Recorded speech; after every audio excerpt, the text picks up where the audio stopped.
Assalamualaikum warahmatullahi wabarakatuh. Alhamdulillahirabbil alamin. Assalatu wassalamu ala asrofil anbiya'i wal mursalin Sayyidina wa maulana Muhammadin amma ba'du. Yang saya hormati dosen pengampu mata kuliah Manajemen SDM Pendidikan Ibu Nurrahmi Sania MPD dan teman-teman yang berbahagia. Kami dari kelompok 3 mata kuliah MSDM akan menerangkan sedikit materi mengenai rekrutmen sumber daya manusia. Saya akan memperkenalkan kelompok 3, yaitu yang pertama Abid Galih Sultan, yang kedua Dian Cahyo, dan yang ketiga saya sendiri, Rifkia Khalifatur Rosida. Berikut penyampaian materinya. Saya akan mempresentasikan hasil diskusi dari kelompok kami. Yang pertama, pengertian rekrutmen tenaga kerja. Rekrutmen merupakan serangkaian aktivitas mencari dan memikat pelamar kerja dengan motivasi, kemampuan, keahlian, dan pengetahuan yang diperlukan guna menutupi kekurangan yang diidentifikasi dalam perencanaan kepegawaian. Rekrutan yang efektif akan membawa peluang pekerjaan kepada perhatian dari orang-orang yang berkemampuan dan keterampilan memenuhi spesifikasi pekerjaan. Yang selanjutnya adalah tujuan dan prinsip rekrutmen sumber daya manusia.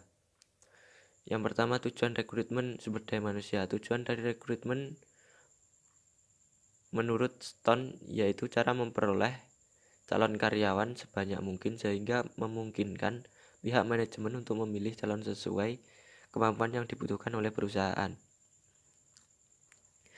Dan tujuan utama dari rekrutmen sumber daya manusia adalah sebagai cara untuk menemukan pelamar-pelamar yang memiliki kemampuan dan akan tetap berhubungan meskipun dengan biaya yang paling sedikit. Adapun di sini beberapa tujuan lain dari rekrutmen adalah sebagai berikut. Yang pertama, agar selaras dengan program dan strategi perusahaan. Yang kedua, untuk menentukan keinginan tenaga kerja dalam jangka pendek dan panjang yang berkaitan dengan perubahan di dalam perusahaan. Yang ketiga, sebagai pendukung kebijakan perusahaan dalam mengatur sumber daya manusia yang berbeda-beda. Yang keempat, untuk mendukung dalam peningkatan keberhasilan pemilihan tenaga kerja dengan mengurangi calon karyawan yang tidak memenuhi syarat menjadi karyawan. Yang kelima, mengurangi kemungkinan keluarnya karyawan baru. Yang keenam, untuk upaya dalam pengaturan penarikan program pemilihan dan pengembangan tenaga kerja. Yang ketujuh, menjalankan evaluasi efektif dan tidaknya sebagai teknik yang dilakukan dalam menarikan tenaga kerja.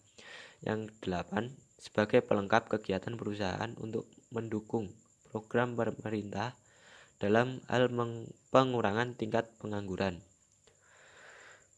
Yang selanjutnya, prinsip-prinsip rekrutmen sumber daya manusia. Di dalam sebuah proses rekrutmen, suatu perusahaan atau organisasi harus melakukan prinsip-prinsip rekrutmen sehingga dalam pelaksanaan kegiatan dari perusahaan tersebut bisa dikendalikan. Prinsip-prinsip tersebut adalah: yang pertama, mutu karyawan yang akan direkrut harus cocok dengan keinginan yang diperlukan untuk mendapatkan mutu yang sesuai. Maka dari itu perlu dibuat yang pertama, analisis pekerjaan. Analisis pekerjaan merupakan sebuah proses investigasi atau analisis yang terstruktur untuk mendapatkan informasi mengenai kompetensi atau kemampuan pekerjaan dan pekerjanya. Yang kedua, deskripsi pekerjaan merupakan sebuah proses menyatukan dan mengolah informasi tentang pekerjaan tersebut. Yang ketiga, spesifikasi pekerjaan merupakan ciri-ciri atau syarat kerja yang harus dikerjakan agar dapat melaksanakan sebuah pekerjaan atau jabatan. Yang selanjutnya, dari prinsip-prinsip rekrutmen. Jumlah karyawan yang diperlukan harus selaras dengan pekerjaan yang telah disediakan. Selanjutnya, biaya yang diperlukan diminimkan. Terus konsep dan keputusan yang penting dalam perekrutan. Yang selanjutnya, flexibility merupakan suatu proses rekrutmen yang bergerak sesuai metode yang diinginkan dan tidak membuat kesal atau jenuh. Yang terakhir, pertimbangan hukum. Oke, yang selanjutnya nomor 3, proses rekrutmen SDM. Proses rekrutmen berlangsung mulai dari saat mencari pelamar hingga pengajuan lamaran oleh pelamar. Oleh karena itulah, rekrutmen sebagai salah satu kegiatan manajemen sumber daya manusia tidak dapat dilepaskan kaitannya dengan kegiatan yang lain seperti deskripsi dan spesifikasi pekerjaan atau jabatan sebagai hasil analisis pekerjaan, atau jabatan yang memberikan gambaran tentang tugas-tugas pokok yang harus dikerjakan. Proses rekrutmen ini adalah proses mencari, menemukan, mengajar, dan menetapkan sejumlah orang dari dalam maupun dari luar perusahaan sebagai calon tenaga kerja dengan karakteristik tertentu seperti yang telah ditetapkan dalam perencanaan sumber daya manusia. Hasil yang didapat oleh proses rekrutmen adalah sejumlah tenaga kerja yang akan memasuki proses seleksi, yakni proses untuk menentukan kandidat yang mana yang paling layak untuk mengisi jabatan tertentu yang terjadi di perusahaan setelah diadakan perusahaan SDM, dan analisis serta klasifikasi pekerjaan. Sedangkan perusahaan atau organisasi sangat menginginkan informasi yang akurat tentang pelamar tersebut sebelum diangkat menjadi karyawan. Beberapa langkah atau tahapan dalam proses pelaksanaan rekrutmen antara lain: 1. Mengidentifikasi jabatan dan lowongan dan berapa jumlah tenaga yang diperlukan. 2. Mencari informasi jabatan melalui analisis jabatan. 3. Menentukan sumber kandidat yang tepat. 4. Memiliki metode rekrutmen yang paling tepat untuk jabatan. 5. Memanggil kandidat-kandidat yang memenuhi persyaratan jabatan. 6. Menyaring atau menyeleksi kandidat. 7. Membuat penawaran kerja. 8. Mulai bekerja. Yang selanjutnya adalah sumber rekrutmen sumber daya manusia.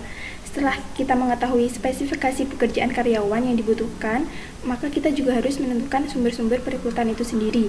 Sumber perekrutan itu ada dua. Yang pertama adalah sumber internal dan yang kedua adalah sumber internal. Sumber internal ini berarti karyawan yang akan mengisi lowongan kerja itu diambil dari dalam perusahaan sendiri dengan cara mutasi ataupun demosi, kayak promosi atau demosi seperti itu. Nah, ketika kita menggunakan sumber internal ini, maka ada keuntungan-keuntungan yang didapatkan. Seperti yang pertama itu dapat meningkatkan moral kerja dan disiplin karyawan. Selanjutnya adalah yang kedua, perilaku dan loyalitas karyawan itu semakin besar terhadap perusahaan itu sendiri. Yang ketiga juga biaya yang dikeluarkan itu tidak terlalu besar dan waktu perekrutan itu juga relatif singkat. Tapi dengan menggunakan sumber internal itu juga ada kelemahan-kelemahannya. Antara lain adalah kewibawaan karyawan yang dipromosikan itu kurang dan kurang membuka kesempatan kerja baru bagi perusahaan. Dan sumber yang internal adalah sumber eksternal. Sumber eksternal ini berarti mengambil dari luar perusahaan ya, seperti kantor penempatan tenaga kerja, lembaga-lembaga pendidikan, serikat buruh, dan pasar tenaga kerja yang memasang iklan pada media massa. Nah, ketika kita menggunakan sumber internal itu, kebaikan atau keuntungannya itu antara lain adalah kewibawaan penjabat relatif baik, terus kemungkinan membawa sistem kerja baru yang lebih baik karena karyawannya juga berasal dari luar. Maksud luar di sini adalah luar dari perusahaan.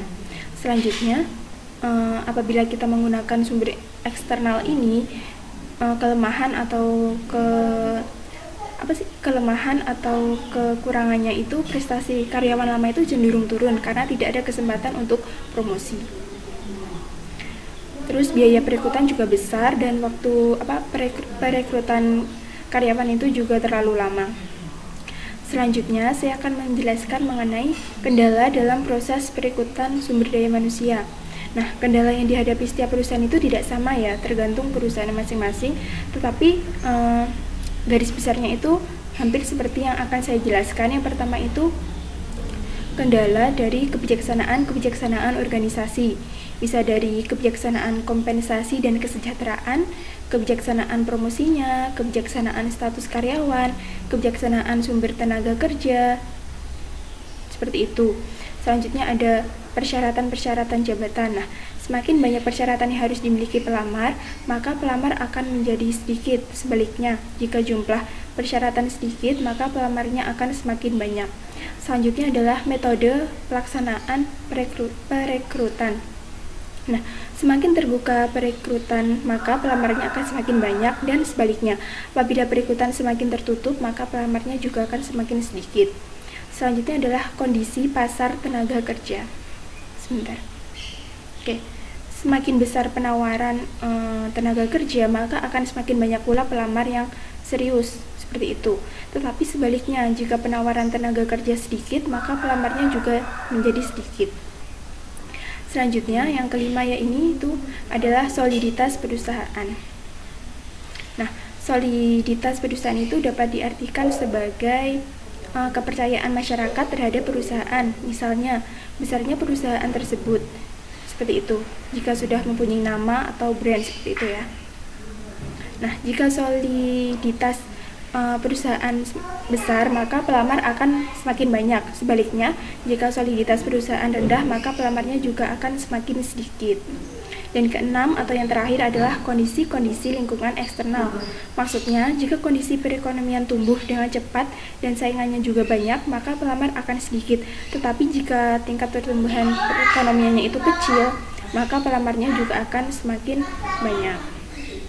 Nah, itu tadi adalah penjelasan materi dari kelompok 3 mengenai perekrutan sumber daya manusia pendidikan.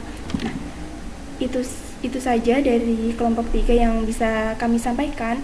Mohon maaf jika ada salah kata ataupun ada kata-kata yang kurang berkenan di hati ibu dosen maupun teman-teman semuanya. Semoga yang sedikit ini bisa bermanfaat. Wassalamualaikum warahmatullahi wabarakatuh.